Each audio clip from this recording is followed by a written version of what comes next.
샬롬. 오늘은 8월 12일 화요일입니다. 간밤에 잘 주무셨습니까? 오늘도 주님의 말씀으로 함께 동행하는 그런 하루가 되기를 소망합니다. 기도하겠습니다. 감사합니다, 하나님. 오늘도 우리를 단잠에서 깨워주시고 아침에 주님의 말씀을 묵상하고 생각하게 하시니 감사합니다. 오늘 아침에 들려주신 말씀이 오늘 일하는 가운데에 하루 종일 우리의 마음에 머물게 하여 주옵시고 이 말씀으로 우리가 하나님의 뜻을 생각하고 적용할 수 있는 귀한 하루 되게 하여 주옵소서. 예수님의 이름으로 기도합니다. 아멘. 오늘은 욥기 22장 말씀이죠. 욥기 22장 말씀 여러분, 대만 사람 엘리바스가 욥에 대해서 하는 이야기입니다. 점점 그 욥의 친구들이 욥에게 하는 이야기들이 굉장히 뭐라고 해야 되나요?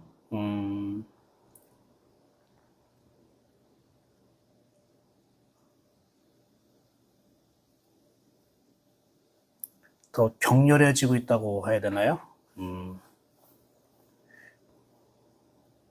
아무튼 그 욥의 세 친구들의 이야기를 보면서 다 그게 우리 안에 갖고 있는 생각들을 다 표현하는 거라고 했죠.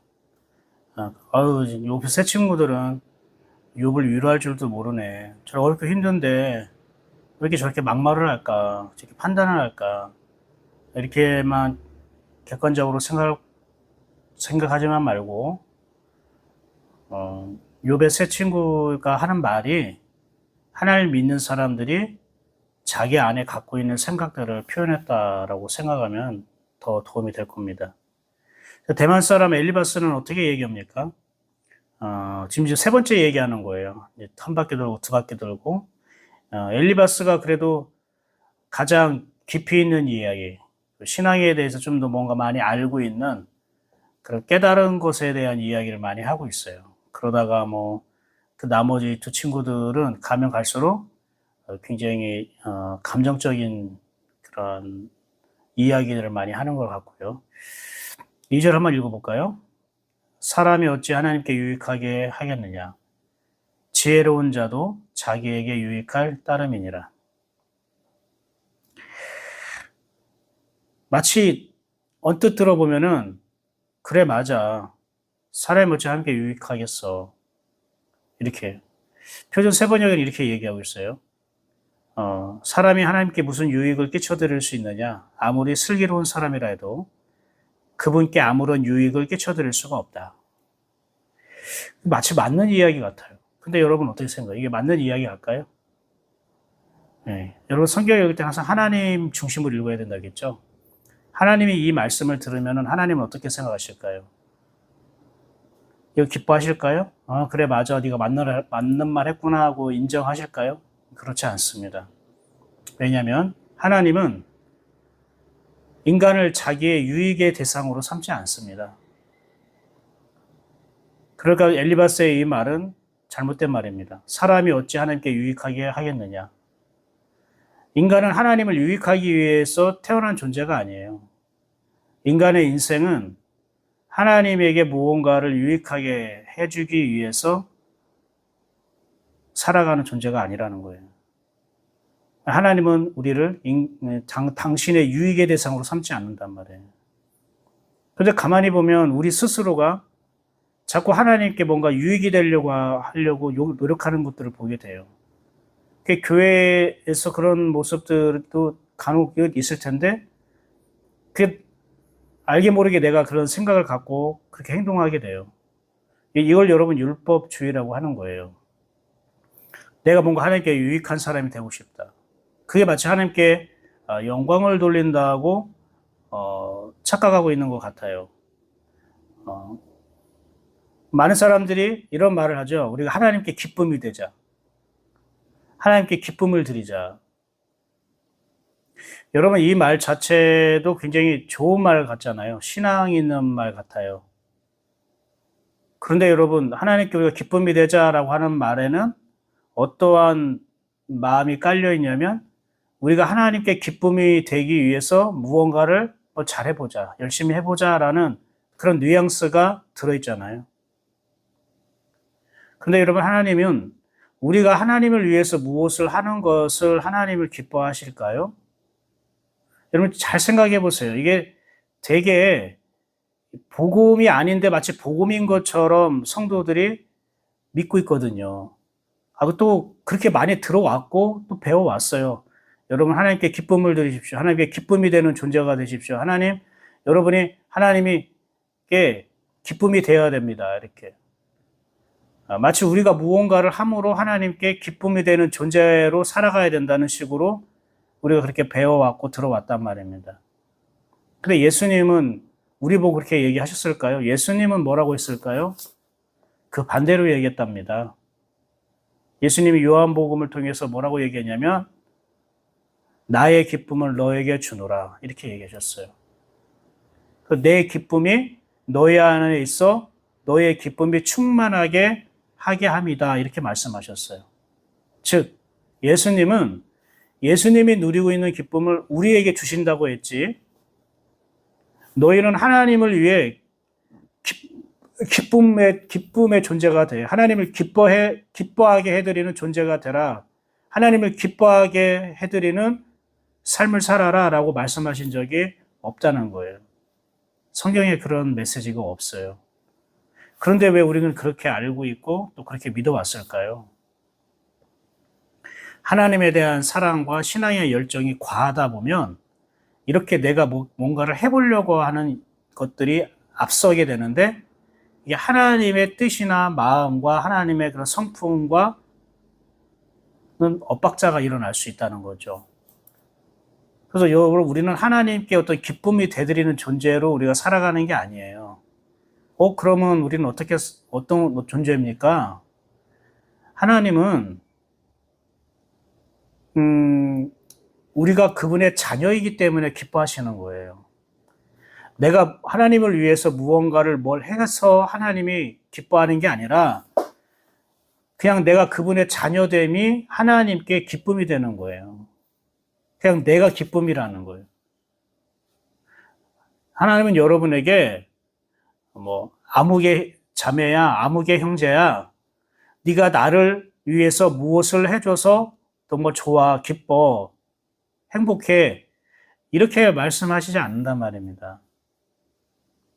하나님은 아무개 형제야, 아무개 자매야, 나는 네가 기뻐, 이렇게 얘기한다고요.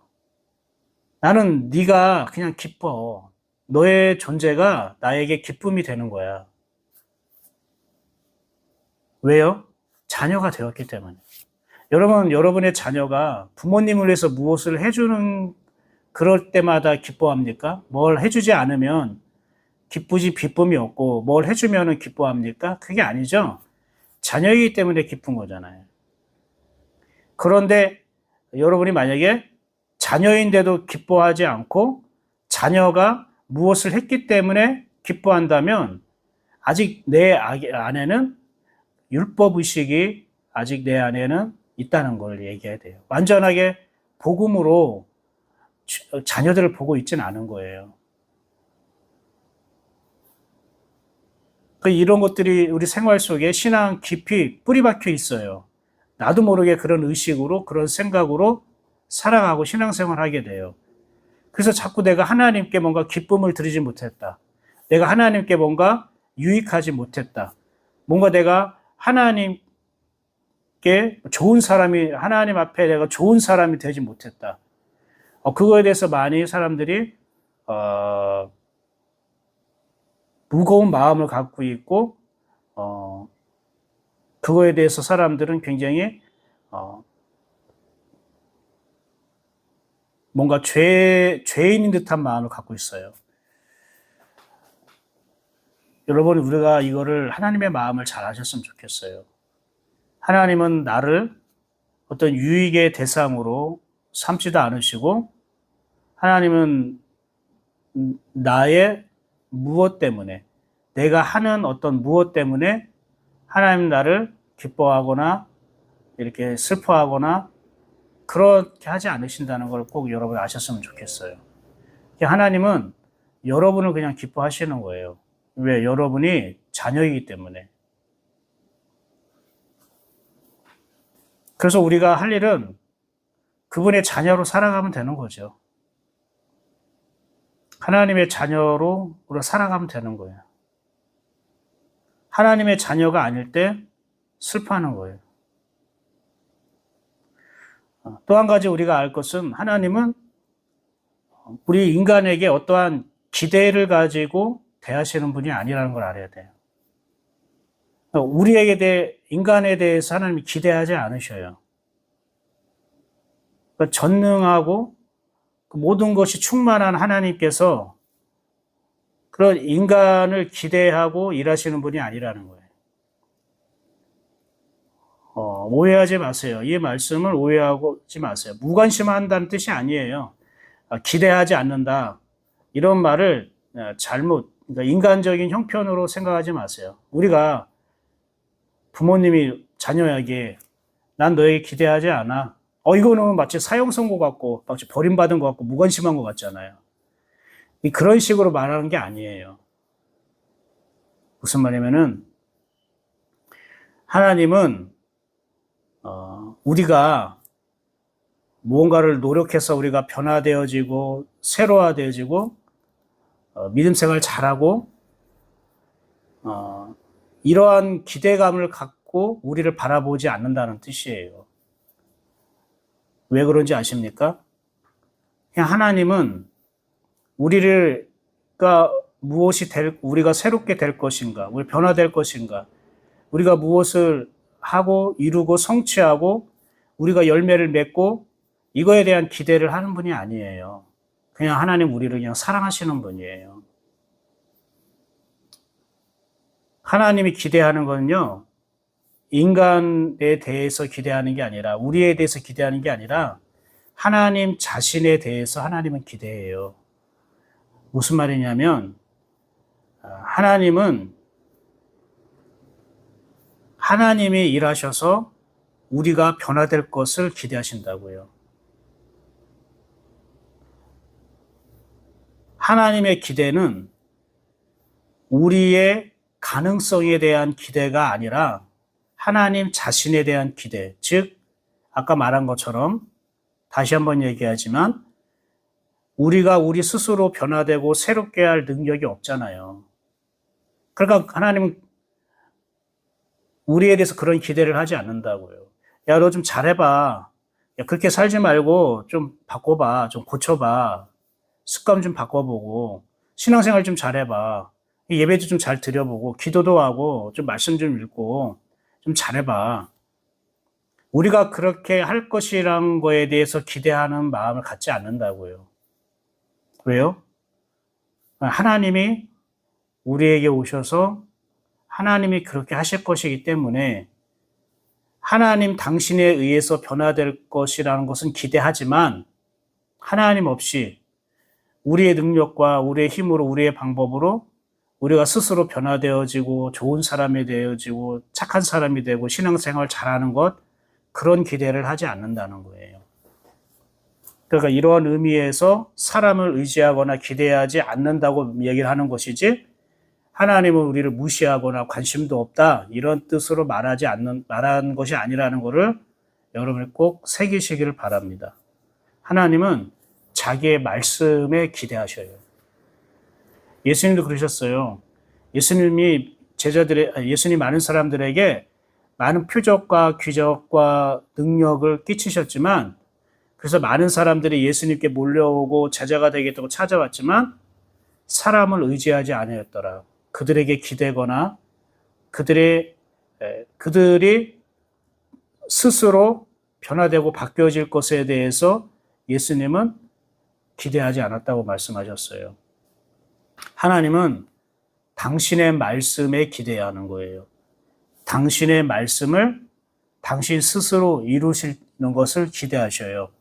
하나님은 당신의 말씀이 우리들을 바꾸시고 하나님의 말씀이 우리를 회복시키시고 하나님의 말씀이 우리를 새롭게 하실 그 하나님 당신의 말씀에 하나님은 기대하시는 거예요.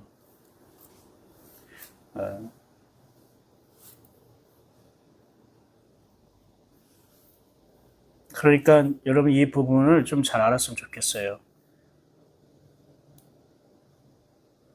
그런 의미로 사람은 하나님께 유익의 대상이 아니다. 그냥 사람은 하나님의 기쁨의 대상이다. 하나님 그냥 사람을 기뻐한다. 그 사람이 하나님의 자녀이기 때문에. 그리고 하나님의 자녀가 될 것을 하나님께서는 기대하고 기뻐하신다. 왜? 하나님께서 그렇게 하실 것이기 때문에. 창세기 1장 2절에 보면 땅이 혼돈하고 공허하고 흑암이 깊은 가운데 있다고 했죠. 온통 어둠인 거예요. 쉽게 말하면 빛이 없는 상태, 생명이 없는 상태, 하나님이 없는 상태예요. 근데 하나님이 그걸 보고 실망하지 않으셨어요. 하나님의 영이 수면 위에 운행한다는 것은 그럼에도 불구하고 그 어둡고 공허하고 혼돈한 그 인간들의 마음 가운데에 하나님의 영이 계속 찾아오신다는 걸 말하는 거죠. 포기하지 않으셨다는 거예요. 그러면서 3절에 빛이 있으리라 하시니 빛이 있었고 라고 얘기하죠. 그게 하나님의 기대예요. 그 땅이 변화될 것이란 기대. 근데 그 땅 스스로 빛을 내거나 그 땅 스스로 빛으로 변화되게 한 게 아니죠. 하나님이 말씀하셨고 빛이 있으라 말씀하셨고 그 말씀에 의해 빛이 탄생된 거잖아요. 빛이 빛나게 된 거예요. 생겨난 거잖아요. 그러므로 인해서 그 땅이 빛을 받아들이는 환한 땅으로 변화된 거잖아요. 이게 하나님의 기대예요. 내가 말씀함으로 내가 어두운 저 땅을 내가 변화시킬 거야. 하나님의 말씀에 대한 기대, 하나님의 일하심에 대한 기대. 당신 스스로. 마찬가지입니다. 여러분도 하나님을 기대하십시오. 하나님의 일하심을 기대하고 하나님의 말씀의 가치와 능력을 기대하십시오. 하나님이 그러하신 것처럼. 그리고 내 남편이나 자녀나 다른 사람에 대해서 여러분이 기대하지 마십시오. 하나님에 대해서만 기대하십시오. 내가 이렇게 잘해주니까 남편이 좀 달라지겠지. 내가 이렇게 자녀들에게 노력하고 애쓰고 내가 잘해주니까 이제 자녀들도 좀 바뀌겠지. 이런 기대를 하지 마세요. 그거는 자기 노력, 자기 방법, 자기 자신에 대한 기대일 수가 있어요. 하나님에 대해서만 기대하세요.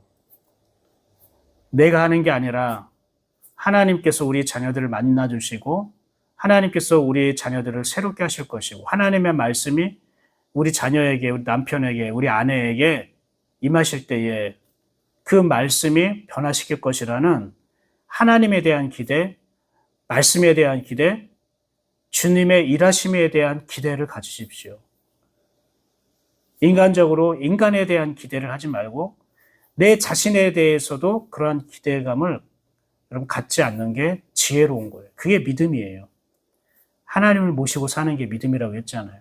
하나님을 모시고 산다는 거는 하나님에 대한 기대를 갖는다는 거예요. 근데 엘리바스가 2절에 이렇게 얘기해요. 사람이 어찌 하나님께 유익하겠느냐? 지혜로운 자도 자기에게 유익할 따름이니라. 말 자체는 맞아요. 그런데 이 엘리바스는 일부분은 알고 일부분은 몰라요. 무슨 말이냐면 5절부터 9절까지 이렇게 얘기해요. 네 악이 크지 아니하냐, 네 죄악이 끝이 없느니라. 까닭없이 형제를 볼모로 잡으며 헐벗은 자의 의복을 벗기며 목마른 자에게 물을 마시게 하지 아니하며 줄인 자에게 음식을 주지 아니하였구나. 5절부터 9절까지 뭐냐면은 욥이 행한 악한 일들에 대해서 지금 나열하는 거예요. 그런데 이거는 정확하지 않아요. 추측인 거예요. 네가 지금 고난과 고통을 받는 건 하나님의 저주와 진노를 받아서 그런 거야. 그렇다면 너는 분명히 이렇게 생활했을 거야 라고 욥에 대해서 추측을 해서 이렇게 나쁘고 이렇게 악한 일을 한 사람이야. 그러니까 빨리 너는 회개해야 돼. 이런 식으로 얘기했다라는 거죠. 그러면서 욥이, 엘리바스가 뭐라고 얘기하냐면은 이렇게 얘기합니다. 제가 엘리바스가 다 틀린 말을 하는 거 아니에요. 일부분은 맞아요. 특별히 21절부터 28절까지 이 말은 맞아요. 21절 볼까요? 너는 하나님과 화목하고 평안하라. 그리하면 복이 내게 이 말이라. 맞죠? 하나님과 화목하고 평안하라. 그리하면 복이 내게 이 말이라. 청하건대 너는 하나님의 입에서 교훈을 받고 하나님의 말씀을 네 마음에 두라. 맞죠? 네가 만일 전능자에게로 돌아가면 네가 지음을 받을 것이며 지음을 받는 거 회복된다는 거예요. 그리고 네 장막에서 불의를 멀리하리라. 내 보화를 티끌로 여기고 오벨의 금을 계곡에 돌로 여기라. 그리하면 전능자가 네 보화가 되시며 너에게 고귀한 은 되시리라. 맞죠? 이건 참 굉장히 은혜로운 말이에요. 그런데 그렇게 쭉 얘기하면서 마지막 29절과 30절 볼까요? 사람들이 너를 낮추거든 너는 교만해노라 말하라. 하나님은 겸손한 자를 구원하시리라. 30절 죄 없는 자가 아니라도 건지시리니 내 손이 깨끗함으로 말미암아 건지심을 받으리라. 이 마치 이거는 맞는 얘기 같은데 근데 교묘하게 여기에 하나님의 뜻과 상관없는 이야기가 들어있어요. 29절에 사람들이 너를 낮추거든. 낮춘다는 건 뭐냐면 너를 비난하고 너를 저주하고 너를 넘어뜨리고 너에게 고통을 주고 쓰러뜨린다는 걸 말하는 거예요. 그럼 너는 교만했노라라고 말하라 라는 거예요. 근데 이게 일반적으로 이렇게 하면은 내가 잘못했어. 내가 교만해서 그래. 이렇게 고백하라는 거예요. 그러면은 하나님 그렇게 말하는 사람을 구원해 주신다라고 얘기하는 거죠. 근데 왜 이런 얘기를 하냐면 지금 자기들이 하는 일들에 대한 정당성을 얘기하는 거예요. 야, 욥아, 내가 너에게 너를 내가 낮추려고 하는 거야. 내가 너를 꺾으려고 하는 거야. 내가 너를 괴롭히는 거야. 왜? 네가 교만하니까. 그래서 너 빨리 교만하다고 시인해. 그래 하나님이 너를 구원해 주지. 이런 식으로 얘기했다는 뜻이죠. 이건 하나님의 마음과는 다르죠. 그리고 이 30절 보세요. 죄 없는 자가 아니라도 건지시리니라고 했지만 이 표준 세번이 이렇게 얘기했어요. 그분은 죄 없는 사람을 구원하신다. 너도 깨끗하게 되면 그분께서 구원해 주실 것이다. 지금 순서가 바뀌었죠. 하나님은 깨끗한 사람을 구원해 주신 게 아니라 더러운 사람을 구원하심으로 깨끗하게 해주시는 분이죠. 마찬가지예요. 죄 없는 사람을 구원하는 게 아니라 죄인을 구원해서 죄를 짓지 않도록 은혜를 베푸시는 분이죠. 그런데 지금 엘리바스는 이것을 반대로 말하고 있다는 겁니다. 사랑하는 여러분, 오늘 말씀을 마무리하도록 하겠습니다. 엘리바스가 22장을 통해서 한 모든 말씀은 그게 성경적인 것도 있지만 굉장히 율법적이고 성경적이지 않은 하나님의 뜻과는 상관없는 그러한 말을 한 것도 있습니다. 그러니까 그거를 잘 우리가 살펴서 분별해야 될 필요가 있어요. 무조건 내 눈에 읽을 때에 귀로 들을 때에 좋은 이야기라고 다 하나님의 메시지가 아니에요. 하나님의 뜻이 아니에요. 그래서 우리가 계속 생각하고 묵상하면서 하나님의 말씀을 대해야 되거든요. 하나님은 우리 인간에 대해서 어떤 유익을 취하거나 우리 인간에 대해서 기대하진 않습니다. 하나님은 하나님 자신에 대해서 기대할 뿐입니다. 근데 그 하나님의 그 자신에 대한 기대라는 것은 우리를 향해 있습니다. 왜? 우리가 목적입니다. 하나님의 관심은 바로 여러분입니다. 하나님의 관심이 여러분이고 하나님의 목적이 여러분입니다. 그래서 하나님의 일하심은, 하나님의 말씀은 다 여러분을 향하게 돼 있는 겁니다. 여러분을 새롭게 하고 여러분을 회복시키고 여러분을 바꾸게 할 것입니다. 그거에 대한 하나님 자신에 대한 일하심에 대한 기대, 하나님 자기의 말씀에 대한 기대입니다. 그러니까 여러분이 나 하나님께 기쁨이 돼야지. 나 하나님께 뭔가 필요한 존재가 될 거야. 나는 하나님께 뭔가 쓰임받는 존재가 될 거야. 그 마음은 뭔지는 알겠어요.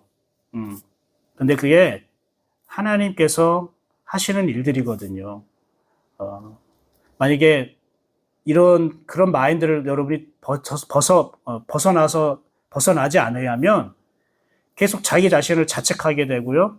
하나님 앞에 부끄럽고 죄송스러운 인간밖에 안 돼요. 나는 이번 주에 또 하나님께 유익이 되지 못했네. 나는 이번 주에 살면서 하나님께 기쁨이 되지 못했네. 맨날 이 자신을 이렇게 평가하게 된다고요. 제발 여러분은 여러분 자신의 믿음과 생활에 대해서 하나님 앞에서 여러분이 평가하려고 하지 마세요.